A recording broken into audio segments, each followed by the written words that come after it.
we still have that blood in us. And so by us recognizing that's the Inquisition, it wakens you up. It woke me up about what I was following, what I was taught as a child to follow. This is how you pray. This is how you do things. And then I started college and I started to learn about the other side, about how our ancestors actually prayed, to where it's very similar to many other tribes here in Anahuac. They put in that fear in your eyes. Imagine your grandmother, your grandfather being tortured, being crucified, being burned at the stake. You would immediately stop practicing those ways and become a Catholic or Christian. And it's something for me that it took me a while. I don't participate in anything that's related to Christianity or Catholicism. And I mean, I go to gatherings, I go to sweat lodges, gatherings, especially up here at Thule at the Res.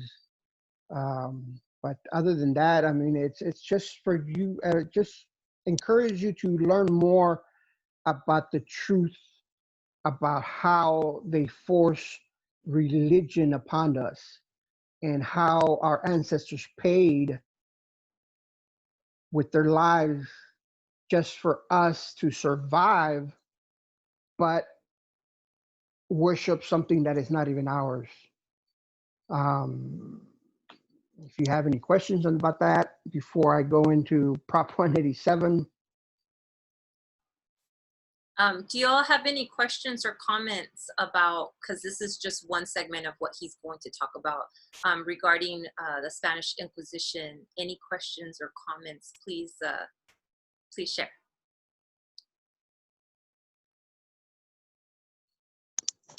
No? Okay. Many of you are probably Catholic or Christian. Look at the pictures at your church, especially if you go to the Guadalupe church right there in La Colonia. You see certain symbols on those paintings. They remind me of certain symbols that I saw, the códices. You get to see a variety of different little details in there, to where some of our indigenous ways survive by them just putting those symbols in those pictures. And of course, it's hard to break away from what you're being taught since you were born.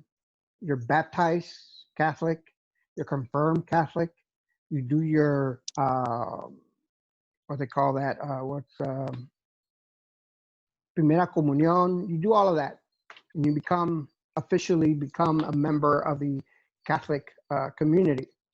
But for us, being descendant of indigenous people who went through all that struggle, death, torture, rape, genocide, it's hard to look at your past and go forward with what killed your heritage, what killed your everything.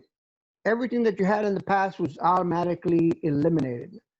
And now you're forced to practice something that is not even yours, that's not even of your bloodline, unless you were raped or if you were children of women that were raped. And of course, you have Spanish bloodline on you. Many of us are Spanish. Many of us have that. But within the Spanish Inquisition is something that wasn't just done in Mexico, it was done throughout the other Spanish-speaking communities, Salvador, Guatemala, Peru, many other countries. And this is how they were force the natives to leave the old ways. Go ahead, Vero. Does anyone have questions or comments? And I do want to say, you know, I know that a lot of you shared during our first week of class when everyone was sharing a little bit about themselves and items that they carry to represent their culture. A lot of you shared, you know, about your Catholic religion, or that your family's very religious in one way or another.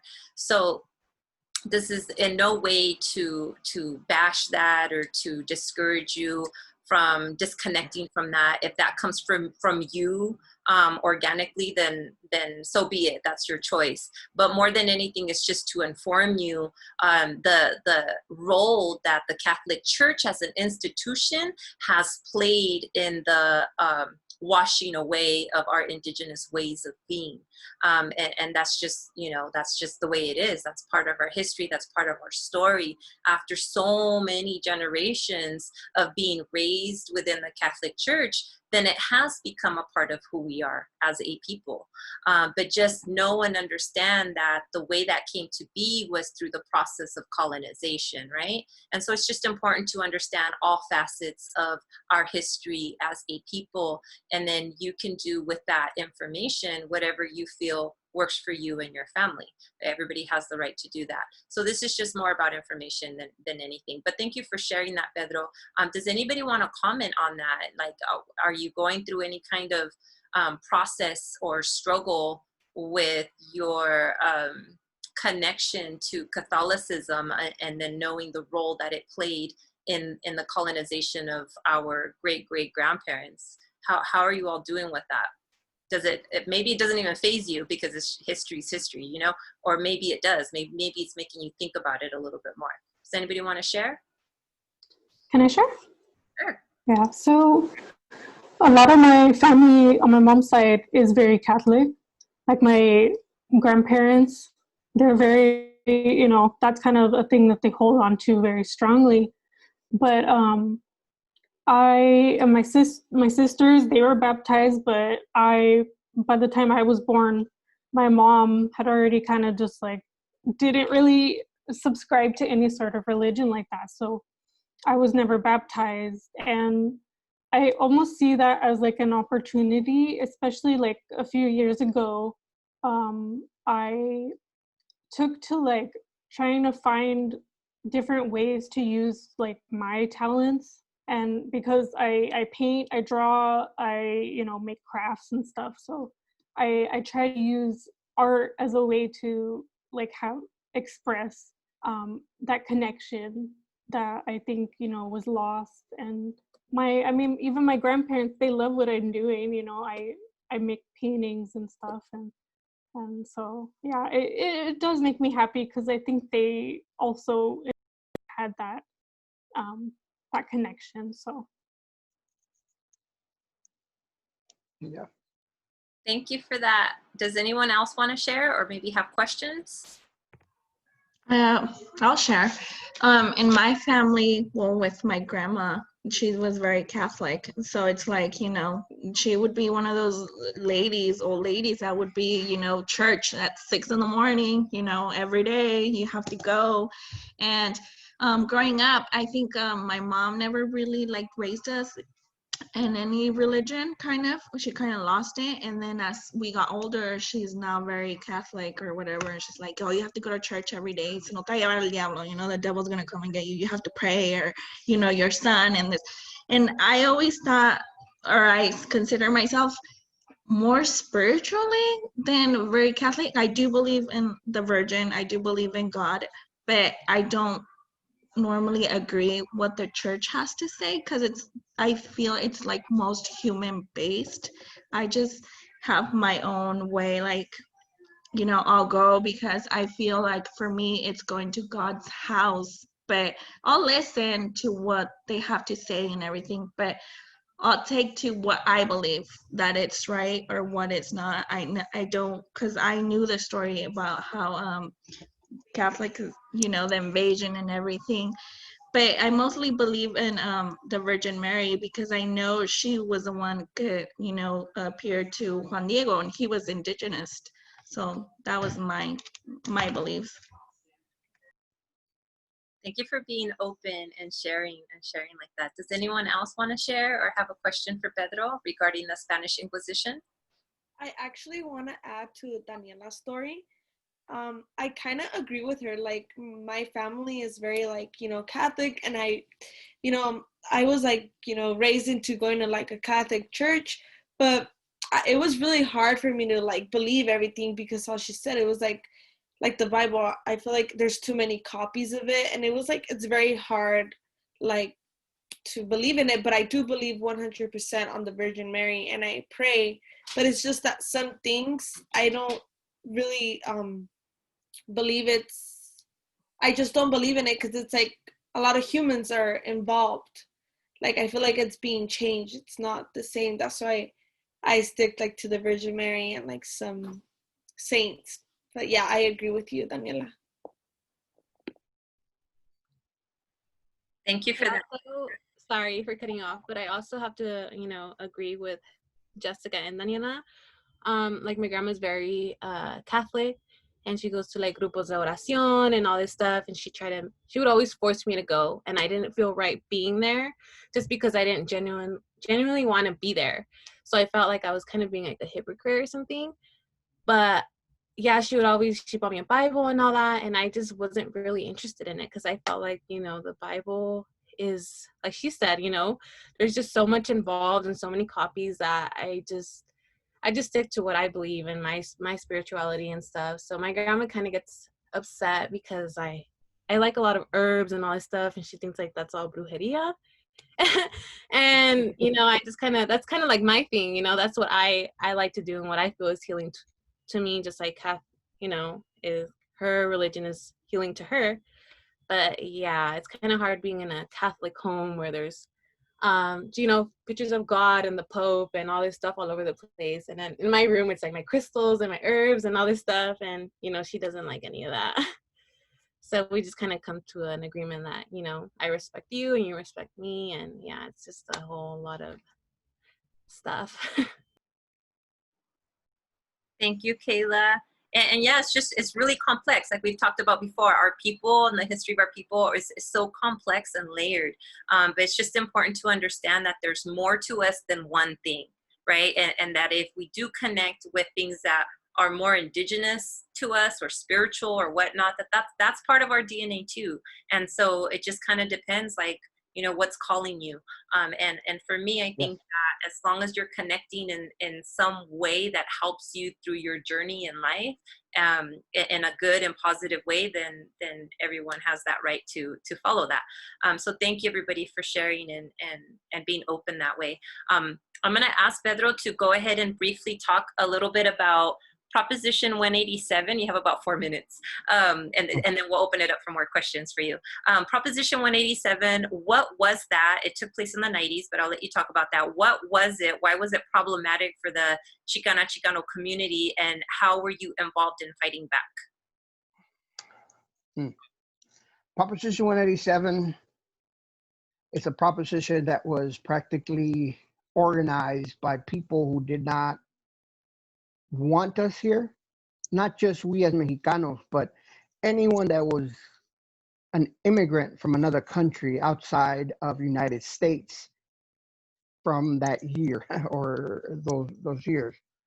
Proposition 187 practically took away any benefits from education, healthcare, any social services that they can provide or ask for help, especially if you have your kids that are born in the United States. Those were going to be eliminated from anyone who was an illegal and had children here in the United States, to where many of you that are young, you would have been the recipients of that, to where many of you may not have been allowed to go to school, receive health care or anything from the welfare department. It was just something to try to minimize or eliminate us from continuing to coming into this country, even though at one time it was ours.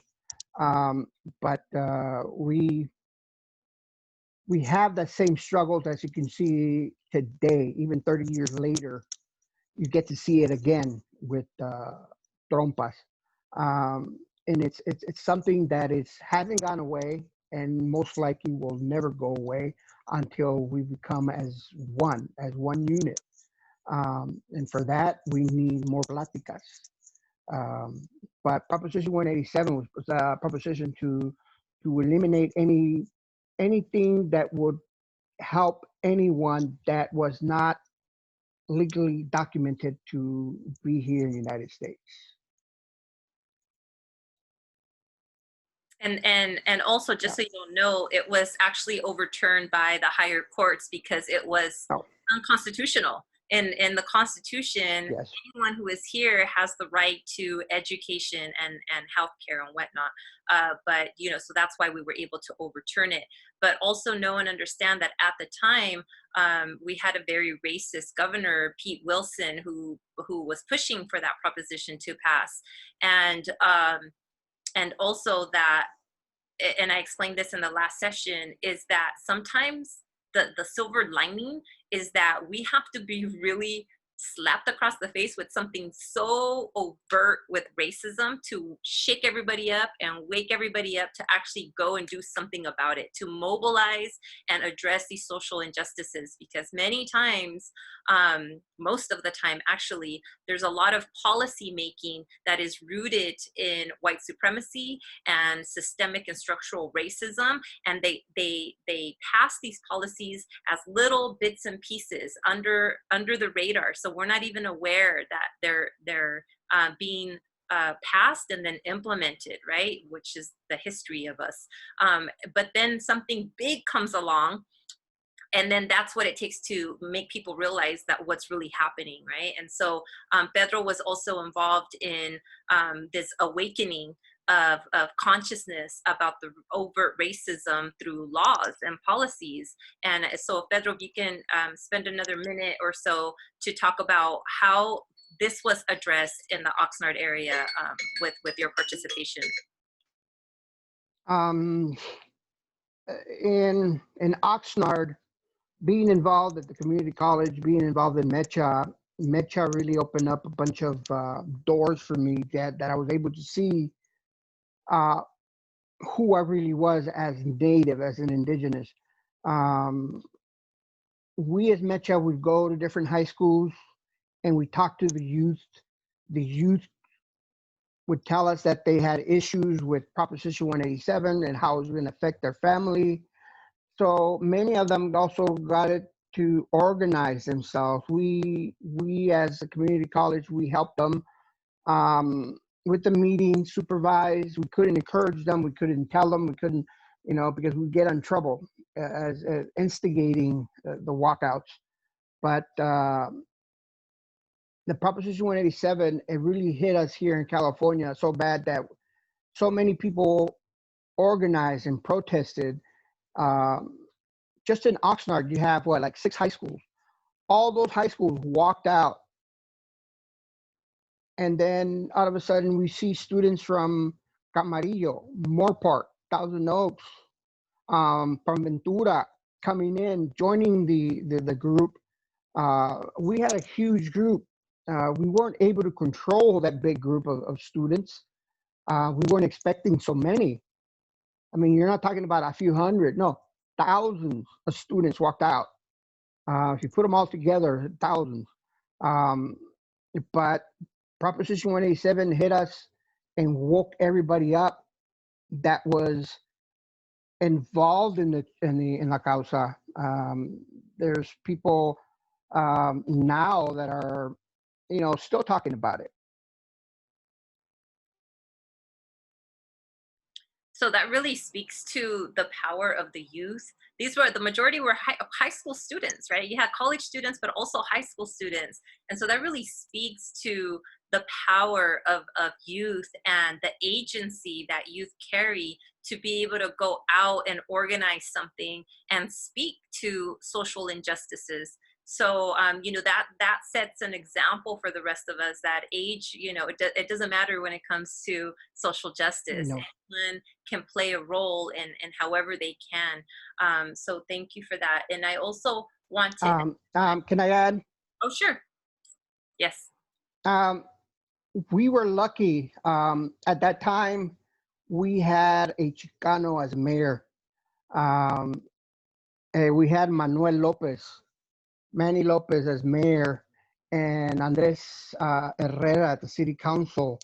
Thanks to them, we didn't get arrested by the by the Oxnard Police Department, because they were talking about arresting mechistas from Oxnard College, Ventura, Moore Park, for starting and motivating all these students to walk out, when no, they were themselves motivated to walk out.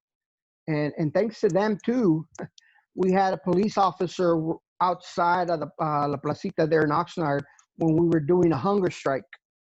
And we had a police officer actually chaperoning us, bringing us water, asking us how we were doing. And thanks to Herrera, I mean, it's not what you know, it's who you know sometimes, that helped out. But yeah, I mean, if I had to do it again, I'd do it all over again. And thank you for speaking the names of those leaders in our communities that help with that, and that's why it's important to know who you're voting for, first of all, especially in local elections. Yes. And for you all to even contemplate running for public office someday, because if we don't do it, then who's going to do it, right? So never cut yourself, sell yourself short or by thinking that you can't fill any of those positions. We can, we must, and we should. So always have that at the forefront of your mind, okay? Because somebody has to do it. So thank you again. Okay, so opening it back up to questions and comments with regards to Proposition 187. Also thinking about how the past is with us in the present. Are there any measures in a more recent memory, like the past 10 years, that you think have, in California, that you think have been like 187, maybe not as bad, but similar to it? And do you know how those, if those propositions succeeded or were defeated? There's one proposition, was it 209? That was like in the late 90s that they were trying to pass. And because Prop 187, Pete Wilson woke us all up, we kind of started to read each proposition and what they were for. And Prop 209 had pieces of Proposition 187 embedded into it, to where it was just how they manipulate the system to bring in things that were denied. But luckily, we still had our eyes open, and we had people that knew the law that actually fought it and also stopped Proposition 209. And remind me, I'm trying to put the pieces together because there's so many propositions in the 90s. I think Proposition 209 had to do with the elimination of bilingual education programs, and then also of part of it action. So folks were trying to get rid of affirmative action. And so we are currently fighting to reinstate that to even the playing field for marginalized populations. But also with something that is a lot more current is, I forget the number of this proposition or policy, but it has to do with safe communities. And really what that means is that the police force can now work in tandem with the immigration ICE in order to question people, whether or not they are documented, right, and apprehend them for immigration ICE agents. Okay, so that's very dangerous for our undocumented population. So that's something that we're dealing with right now. It started just within the last maybe 4 or 5 years, but that's why we've seen such an increase in immigration raids and traffic stops, like at 4 in.the morning when a lot of undocumented folks are going to work to start their day working in the agriculture fields. Who has a traffic stop check at 4 in.the morning? Obviously it's targeted to the population because it's out by the fields. So that's something that we're currently dealing with right now. And then also the fact that You know, we've been pushing for the last several years as well to make ethnic studies a graduation requirement across the state of California, which now it is passed or about to be passed. But what happened is that in the last stages of this, they basically gutted the bill by defunding it, completely defunding it. And so if there's no funding behind it, then what are we supposed to do with it, right? So they gutted it and they really watered it down. In addition to a different bill that had to do just with ethnic studies curriculum, not even making it a graduation requirement, but just having the curriculum available for school districts. And that has been severely watered down as well. So those are all the things that are happening right now, amongst many other things. But any other comments? Yes. I wanted to add to what you were saying about how the police and ICE are working together to gather us legally or illegally if we are here. Back in the 1930s during the Depression, there were many Chicanos that were deported. In the LA area, there were so many Mexicanos that were just picked up from the street and put in the train and sent down to Tijuana, Mexicali, or even all the way down to Michoacan or Guadalajara, or wherever you were from. That's what you were sent to. And to where history, it just repeats itself. We have the so-called president of the United States. He has opened up so many eyes and has actually let the roaches out for us to see who we can trust and who our neighbor is. Muchísimas gracias. Thank you, Tlazocamati. So what I'm going to do in the interest of time, Pedro, thank you so much for your contribution, is I'm going to go ahead and introduce our next guest speaker to you all. So I'd like to welcome again Hermana Dayna Barrios. And Dayna Barrios is a Ventureño Chumash and was born and raised in Ventura. She earned her master's degree in sociocultural anthropology, where her research focused on tribal disenrollment, inequality, and human rights. She is now the site manager at the OVCDC Ventura Tribal TANF office and loves being able to serve her community every day. And so Dayna, welcome. And she's going to talk to us a little bit about the many misinterpretations and misunderstandings about Native peoples' history, identities, cultures, etc. Thank you. I'm going to hand it over to you, Dayna. Thank you so much for being with us. Aku. Thank you, everybody. Hello. Like I said before, I always have to start by thanking the people before me, and Pedro and Veronica. I'm really excited to even share a screen with you guys. Like, I just feel like the work that you've done throughout the years is really, really cool. And, you know, I feel like in my generation, I mean, I'm in my mid-30s, but I read about a lot of these things in my books, right, in the history books. And I've heard about a lot of them, and to meet you guys and to hear all the work that you've done is fantastic and beautiful. And I thank you. I thank you very much. So for me, like I said last time, I usually like to open up a little bit with talking about my background and kind of where I come from, especially when I talk to college students, because I know the struggle is real for a lot of you, especially amongst COVID and like pandemics and like fires and all this madness. I know it's probably super tough and it's rough, like engaging over a screen all the time, but you know, for me, I didn't have the best, you know, upbringing. You know, I suffered from drug addiction for a long time in my early life, and I barely made it out of high school. Like, most people didn't think I would actually graduate. And, you know, I learned early on that the universe had other plans in store for me. And I ended up just on a whim applying for Sac State up in Sacramento. I was like, hey, I'm just going to give it a try. I like anthropology. I like studying about people and structures and systems. And so I got in, oddly enough, and, you know, I just moved up there and just gave it a try and ended up getting my master's degree. And like I said before, I think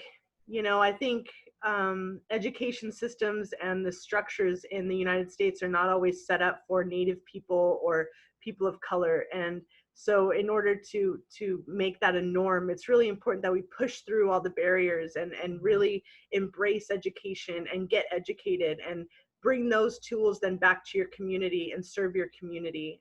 For me, that's the best thing that I could have ever done with my life, is being able to serve my community in a way that non-Native people can't, right? I think we have a lot of non-Native educators, a lot of non-Native people working with Native communities, same with Indigenous people.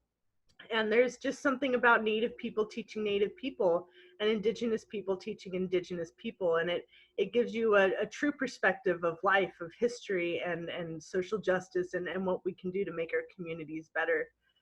So keep pushing, keep doing it. And thank you for even being here and hearing me speak today.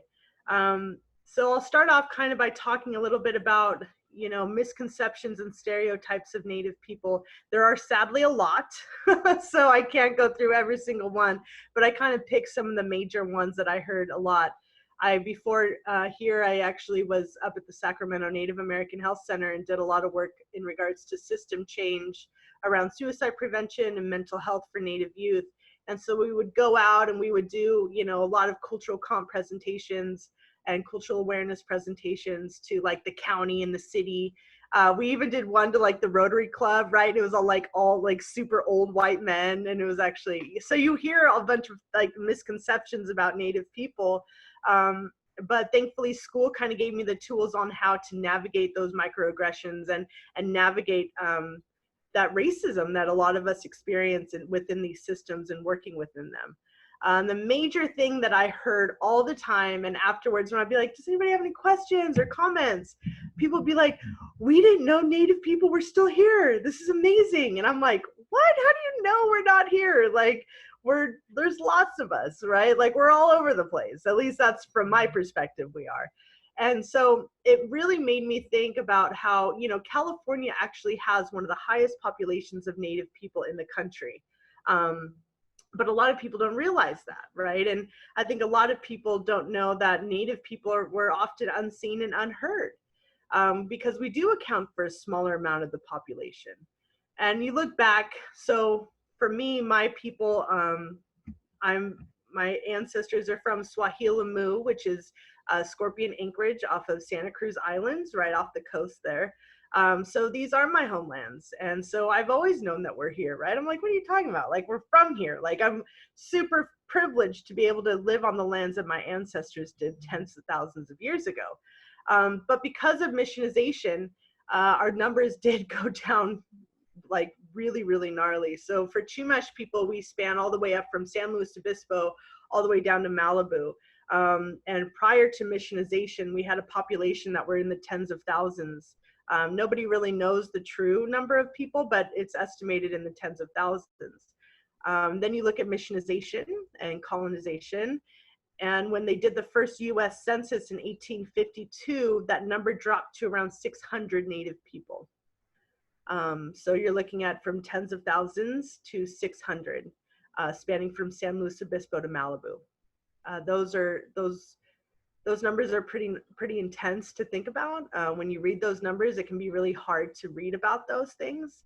But I think for me, it's like knowing that my ancestors were one or two of the people that survived and were one of those 600 people means a lot to me. And it really teaches me about resilience. And, you know, in the age of this pandemic and with all the things that are going on now, it really teaches me about resilience. And that while, yes, many people think we don't exist anymore, this is why we share these amazing presentations and Facebook Live it, is because we're still here. We're not going anywhere. So that's one stereotype I really want to kind of get out there, is there's lots of Native people here. You just kind of got to look for us and you got to hear about us. We did become a bit more visible after Standing Rock. And I feel like Native people were utilizing social media in a way that's like, yes, hear our voices. You can't ignore us anymore. But I think one of the other major stereotypes or misconceptions about Native people is that we all have the same beliefs and cultures and languages, right? Like, I hear people refer to Native people as just Native people, or, you know, Native Americans or Indians. And for me, I think, well, yes, it's easier to say those terms, They're also really crass generalizations that mask the complexities of the hundreds of Native nations that exist today, right? Like, there's literally hundreds of Native nations. There's not just one conglomerate of Native Americans. We all have different languages. We all have different social structures, different economic structures, different histories, different experiences. While yes, some are shared, most are pretty different. I mean, even if you look at the Chumash, we have different language variations from tribe to tribe, and we would sometimes only be a few, like 10, 20 miles away from each other, but we still had differences between tribes. So I think instead of just calling people Native, right, or calling people Indian or Native American, I think it's important to actually learn where they're from. So for me, I'm Chumash. Call me Chumash. Call me Ventureño Chumash. Native Americans, fine, but I would appreciate it if people were much more specific when addressing me, I guess. So that's one misconception, is that we're all just one big group of Native Americans, and well, yes, we are, but it's just it makes us, you know, into one like silo, I guess. I think the other major misconception is that we're all like rich Indians running around with all these casinos and all this casino money. And sadly, we don't run around with all this money and all this casino money, right? Part of my thesis was actually looking at casinos and the effects of casino capitalism. And I can tell you right now that there are actually very few majorly successful casinos that are run by tribes in the United States. Most are very small casinos. Most tribes are actually very rural, in a lot of rural areas. So it's kind of hard to have a huge casino and make tons of money when you're in the middle of nowhere, apparently. But so it's just another misconception, I guess, that the Native people have always been helped out by the U.S. government, or that the U.S. government somehow gives us money, and that we all have these major casinos. Where for me, I think it's really important to realize that in order to have a casino, you have to be federally recognized. And federal recognition is something that a lot of people don't know or talk about. And basically, federal recognition is you have to get approved by the government that you are a tribe. You have to prove that you're a tribe. And part of that federal recognition process is, you know, creating a government that oftentimes mimics the United States government in regards to citizenship, in regards to having a board, having a president, having a vice president. Traditionally, a lot of us didn't have those kind of social structures. So even that in itself is a lot different. Like the Chumash, most of us are actually unrecognized tribes. And so when you're not recognized, just that term alone like makes you understand that a lot of people don't recognize us, and we don't have the same rights as privileges as federally recognized tribes. So we can't really even all have casinos. So, but I think one thing that's important for people to understand too is that casinos aren't all great and fantastic. A lot of casinos, a lot of tribal members within tribes that have casinos experience what we call disenrollment. And disenrollment is when you kick mass amounts of people out of your tribe. And the reasons why that happens with casino tribes is because they can kick people out and accumulate more wealth and power within their tribe. So I studied that and actually looked at that as a human way of, or a form of human rights violations and inequalities within Native societies here in the United States, specifically in California. Really important to know is that we don't all have casinos, and we all don't get handouts from the government. In fact, most of us never will get a handout for the government. I guess maybe some commodity cheese every once in a while, but I don't really even think that's really a thing anymore too much. So I think the next thing I wanted to talk about was blood quantum and the stereotypical look of Native people, right? I think we all kind of have this idea, even Native people laugh about it, this idea, this caricature of like Pocahontas, or like, you know, these Native people that you see in all these films. And it's like, that's not always true. While yes, sometimes it is totally true. Native people are there's lots of variations and differences, and it's just like any other ethnicity or race. For Native people, a lot of us are mixed. So me, myself, obviously I'm a light-skinned Native, a white presenting Native. And it's always really important for me to recognize that privilege whenever I speak, because I understand that as a light-skinned Native person, I hold certain privileges that my brown brothers and sisters don't hold. So it's important to recognize that and to talk about the amount of racism that brown Native people experience. It's really, really important for me to say that. But it's also important to know that we all look differently. I mean, I know blonde-haired, blue-eyes Native people that know their language and their culture fantastically, right? Like they're completely fluent in their traditional language, which is fantastic. And it's also important to understand kind of where blood quantum, like, so how much Native are you? Like, are you a fraction? And people ask me that all the time, like, how much Native are you? And I'm like, what? Like, who asked that? Like, so please don't ever ask that like a Native person. Because like I said last time, it's like, you're like putting me into fractions, right? Which is kind of weird, because it's like, is this part of me Native or is this part of me Native? Like, no, I'm just a Native person. That I'm obviously a mixed Native person, but I'm still Native, and that's how I identify. And if we look at it, blood quantum actually stems from colonization. It's actually a colonial practice, where back in the day, way on the East Coast, you know, when colonizers first came over and they were looking at building quote unquote relationships with Native tribes and Native people, they would actually go towards the lighter skinned Natives and ask, hey, how much white are you? How much Native are you? And the Natives that actually had lighter skin or were more white were considered more trustworthy. Were considered the people that, oh, they're more advanced, right? They're not as savage as the full blood Native people. So that idea of blood quantum continued on from early colonization, and is actually what a lot of tribes still use to look at membership into their tribes. I think an alternative for blood quantum is ancestry. That's something that we see in a lot of our tribes, including my own, is just tracing your ancestry back and kind of proving that lineage there. So those are just certain ways of decolonizing and understanding that, you know, all Native people are not one way. We don't all look one way. We don't all have the same culture. We are a very dynamic and diverse group of people. And that kind of leads me into the last really big stereotype that I want to address, which is alcoholism and drug abuse of Native people.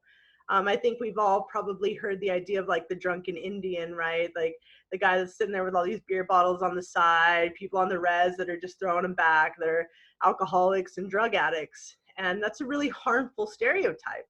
But I would be lying if I said there wasn't some kind of element of truth to alcoholism and drug abuse within Native cultures and Native communities here in the United States. But what's really important is to understand why there is that stereotype of Native people, why there is higher amounts of drug abuse and substance abuse within Native people. And it all stems from intergenerational trauma, right?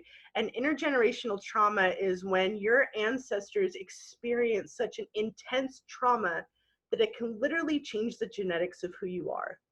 And then you pass those genetics on to generation to generation to generation.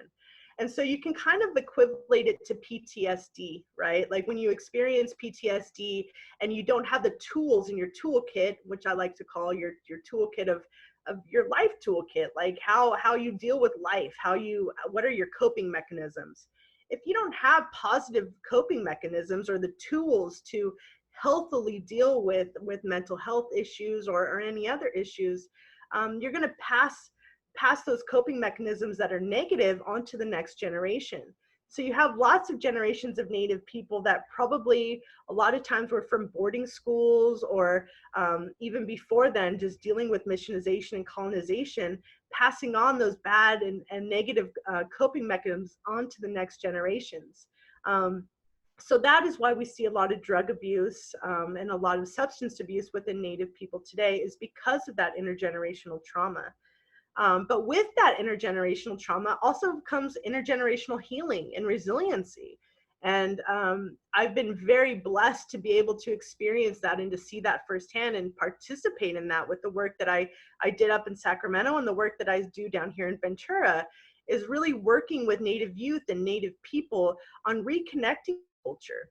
And there's actually lots of papers that are being written about how culture is a form of prevention, how actually practicing your cultures can lead to positive protective factors for youth, so they don't fall into the habits of maybe sometimes what their parents did or their grandparents did, which is alcohol abuse and drug abuse. So it's learning your dances, it's learning your languages, and it's really relying upon the teachings of your ancestors. And as Veronica said last time, your medicine, right? I think, you know, when I go out and I gather sage, or I gather mugwort, or I gather these other medicines, those are medicines that my people have used for thousands of years. And there's power just in that, just in learning that you're still practicing something that your ancestors did way back when. They didn't take that from you, right?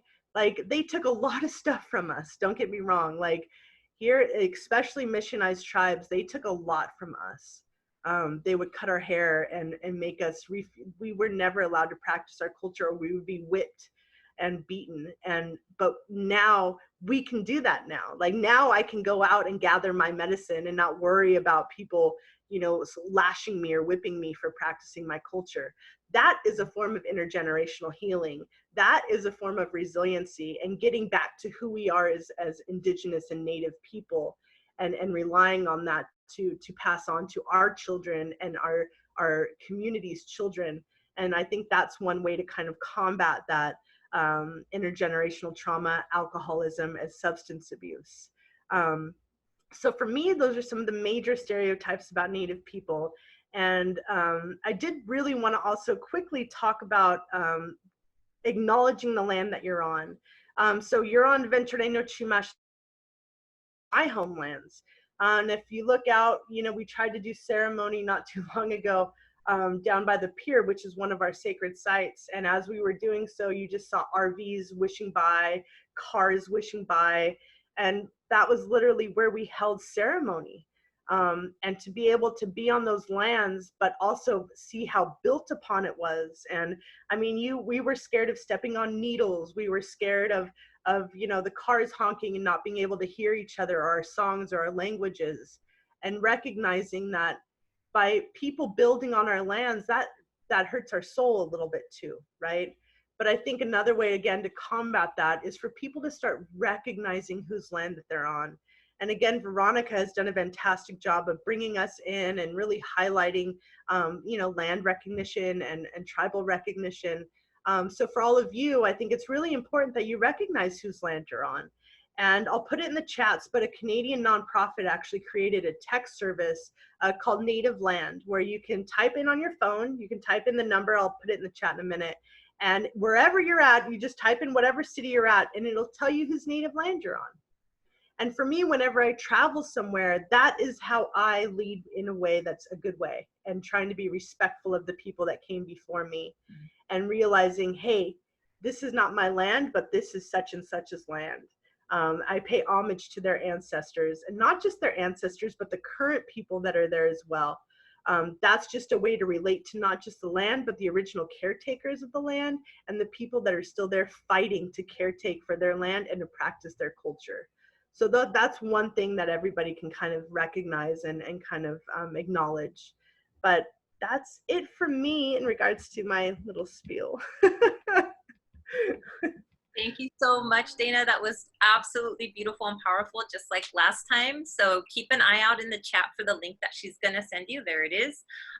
But one way that you can turn this into an Agents of Change project is finding out what land, what territory you live on, and then sharing that with your loved ones and your friends and posting it on your social media. I mean, I'm even down to like put a yard sign on the front of my yard, you know, just to make it a thing, because it's important to do that. And me being a traditional Mexica Aztec dancer, it was always taught to me how important it was to always recognize the land that we're on, and understanding that there were First Nations here before us. Even if I identify as Indigenous myself, I still have to recognize the first peoples of whatever land I'm on. And so it was taught to me that wherever we go to establish a dance circle, that first we have to ask permission from the Indigenous people of that area. And so, you know, I was taught that, you know, for decades ago. And so thankfully I was taught that, and I'm thankful to my elders for teaching me that, and it stayed with me, and it just felt like it was a really important lesson that I was taught. And so that's why I continue to teach that in everything that I do. So thank you for recognizing that. So I'm going to open this up for some questions and comments for Dayna. So go ahead, students. You have the platform.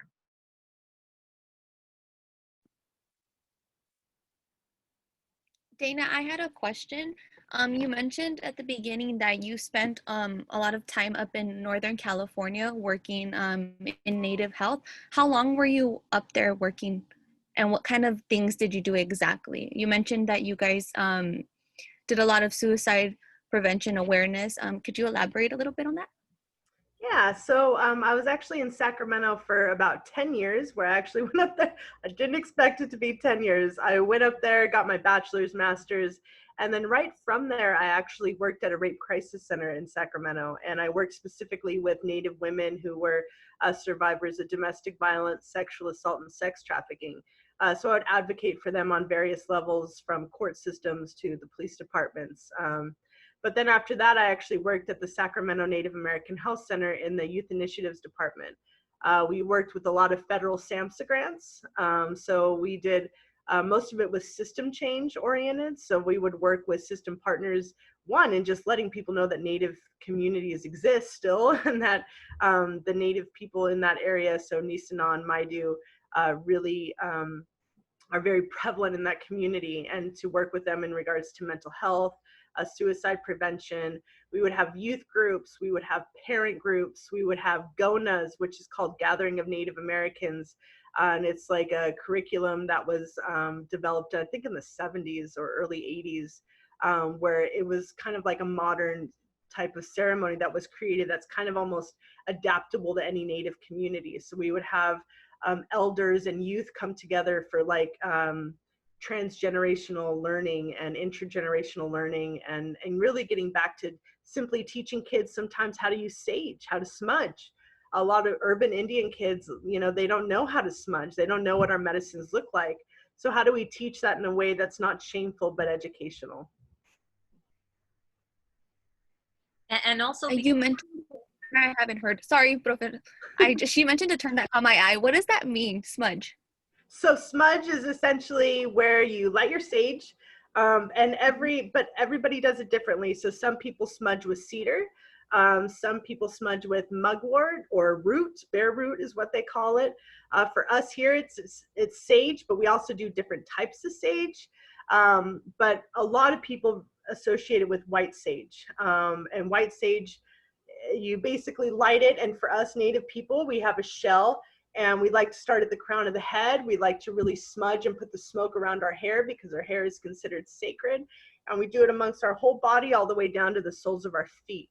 But again, smudging is different for every culture and every person even. So, but smudging is essentially just the act of kind of almost like smoking yourself with the burning sage, or sometimes you even use water. So we'll dip plants in water, and that's a form of smudging yourself too, is just putting that water on your face from those plants. And I did want to touch on that a little bit, just so that you all understand that there is scientific evidence behind smudging, and that the plants or the medicines that you use to smudge actually does cleanse the microbes or whatever is floating around in your space. It does actually get rid of that. So there's scientific proof behind that. And also, and I think this is really important for you all to understand, is that different Native peoples have their own particular medicines, right? And so understand that, so that you're not misusing or appropriating or over harvesting, because that's also a delicate issue amongst different Indigenous peoples, because now it's becoming harder for them to have access to their own Native medicines. And so thank you, Veronica, for that too. And sorry to cut you off real quick, but I think you touched on a really important thing, is misappropriating sage specifically. So for me, I go up into the Ojai Mountains and I wild harvest, because I'm not in a space, I'm not lucky enough to have a space where I can grow my own. But for Native people, that white sage is becoming less and less prominent, because people are over harvesting it. So whenever you see it being sold in stores, a lot of times us Native people think of that as bad medicine. Because when we harvest, we have certain ceremony and rituals that we do when we harvest the plant. to thank it, because plants are our relatives, right? They give us life. They're our brothers and sisters. So we thank them for that. And we have certain rituals and offerings that we give them to give thanks for them sacrificing themselves for our health. But other people that harvest sage don't know those traditions, so we consider that bad medicine. So it's just something to be considerate of when you see sage in stores, of how they harvest it and the intention when harvesting. Thank you for that clarification, David. Question. Is this the white sage? I have this. Yep. And then it's with the shell, right? Yep, that's the abalone. So if you do have a big smudge stick like that, I recommend actually taking it out of the stick and burning it leaf by leaf, because that stick right there, girl, will last you like a year. So if you unbundle it and just burn it one leaf at a time, it'll last you for so long. And I put it like in the shell, like inside? Yep. Just be careful you don't light it all on fire at once. Okay, thank you. It was so good. I had it near me. Perfect. And also be careful, because the bottom of the shell can get really, really hot. So whatever you have under the shell should be an extra layer of protection. So just keep that in mind. But I also wanted to share that for those of us that are of Mexican descent, our medicines is copal, and it's a tree resin that, like a tree sap, that comes out of a particular tree in Mexico, the copali tree. And so that's very ancestral, goes way, way back as well. And it's used in the same way, right? It's used in the same way to be able to cleanse and smudge and bring forth good energy and good prayers and whatnot. And the same thing, we have to offer the tree something first, whether it's a prayer, it's a song, whatever, water, whatever it might be, because in many indigenous traditions, it's important to give before you take. So that's part of that ceremony. And so just know, because I know a lot of you are of Mexican descent, that you have your own medicines as well, which is copal. Okay, so please understand that. Any other questions and comments for Dayna? I have a question. I'll comment. So is it the same like hierba buena and alcohol when cleansing yourself? When Yeah. Is that the same way, the same thing? It's a different medicine, but yes, it has the same intent and idea behind it. Oh, okay. Because my mom, growing up, her great grandma taught her. So in my mom's pueblo, it's called curandera, so healer. And so my mom was taught those ways. And so when she came here, she showed me and my twin sister the things. And because we were twins, a lot of people will come to us because they said like, oh, when you have twins, they're healers, and a lot of them will want to come and touch us so that we could heal them and like they bring good luck. And my mom, because also that's a good way, but also harm way for us, because a lot of people will come and see us, that she started like doing like cleansing us with hierba buena and alcohol and other different herbs, but I forget like what they were. But my mom, that's what she showed us. Gotcha. So she was using these medicines to make sure that you're staying safe and healthy as you were healing other people, right? Because there's this exchange of energies, and so your mom was trying to, in essence, keep you safe from anybody's, bad energies or whatnot, whatever they were trying to heal from. So that's good that you were being protected in that way. And that's what us Native people do too. Like my abalone earrings, if you see them, us Native people, we use shells as a form of protection and having our ancestors with us as well. So anytime, I do a presentation, I always have my abalone on, or sometimes I'll even carry medicine in my pocket or in my bag, just to protect myself. Like when I was doing a lot of advocacy work and a lot of people would take my energy, right? And I would give it, I'm helping people, but you have to replenish that as well and really make sure that you protect yourself. Again, it's all about balance. So yeah, your mom was right on there. It's you have to definitely protect yourself too. Other questions or comments for Dayna?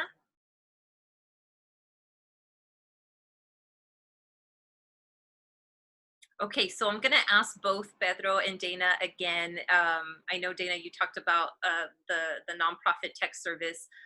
Is there anything else, and Pedro, this includes you, that you would like to share with students as a simple way that they can get involved in some kind of agents of change activity?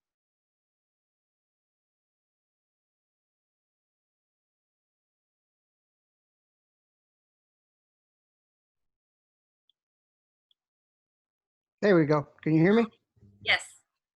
Okay. The way I started was right after high school. I started a community college, and I got involved in Mecha. But I was the type of person that wasn't just, oh, Mecha does gatherings or Mecha does dances, Mecha does pan dulce sales. No, I was more interested of what they did politically in the community, within the students themselves. And that really taught me that Mecha is not your high school club, a place to where you go and do cheese mess and see if we're going to go to Magic Mountain at the end of the year. No, Mecha was mainly for me. I really got into Mecha. I really was involved. I went to conferences, meetings, everything that Mecha was about. I was it. I remember going to the 25th anniversary of the National Chicana moratorium, and watching a whole bunch of people. Just being involved in your community, local nonprofits. I'm lucky that I'm here in Bakersfield. We have the Dolores Huerta Foundation, and she's a big inspiration herself. And it's just getting involved in your own community. High school, elementary school, if you get in college, go back to high school and bring those kids up to, encourage them to go to university or community college. So, it's in your hands for you to do your own homework and get involved. Plus, every time I hear a drum, it calls me. It's like I gotta go where that drum is at. That's something that pulled me away from being a Catholic. I was a Catholic for 20 plus years, but the drum pulled me away. And I attended sweat lodges, ceremonies, and that's how I was removed from that mentality of Catholicism. Pedro, thank you so much. Dayna. So I shared a file in there. It's about missing and murdered Indigenous women, and that was actually a report that was done by the Consortiums for Urban Indian Health, and it's one of the biggest and most comprehensive reports done on murdered, missing, and Indigenous women. For those that don't know about MMIW, Native women are abused, sexually assaulted, and trafficked at a higher rate than any other ethnic group in the United States. And they oftentimes just disappear for no reason. And because of systemic racism, there's oftentimes no investigation that goes hand in hand with that. So we have a lot of these rural areas where we just have so many women and girls missing, and there's hardly any effort to find them. And it happens in California especially, because there's a lot of sex trafficking that happens in California. So that's one way you can get involved, is by learning about murdered, missing, and Indigenous women. And like I told the last group, up in Sacramento, we would, oftentimes hold marches or do little installations or stand-ins to raise awareness for murdered, missing, Indigenous women. And it's not just Native women, right? It's all Indigenous women. So that's something that is really a passion of mine, and something to really, really raise awareness about. So. Most definitely. That is a very, very important issue that we need to continue addressing and bringing awareness to. So thank you for sharing that, Dayna. Any last comments or questions for either of our guest speakers? Hey, I guess more of a technical question. Dayna, I noticed that you've been using the words Indigenous and Native to mean different things. Usually when I use them, I don't know there's some subtle difference, and I don't know what it is. Would you mind telling me what that is so that I could use the words correctly? Yeah, absolutely. So honestly, I don't even use the term Native American. So for me, I think, you know, I kind of learned this in school and scholarly language and everything is before we used Indian, right? Then we used Native American. And now a lot of times people are moving towards the word native with a capital N. And for us, that is that we are native to this land. And oftentimes when you use the word native, it is the United States, Native people, also Native Hawaiians. But that is specifically in reference to US Native people. But a lot of us Native people also consider ourselves Indigenous, right?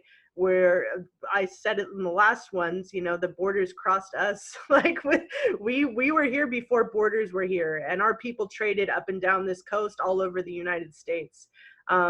Constantly, we would trade, you know, abalone for feathers, and it was just constant trading back and forth. And so I think Indigenous is a more broad perspective, where Native is just a little bit more narrowly focused.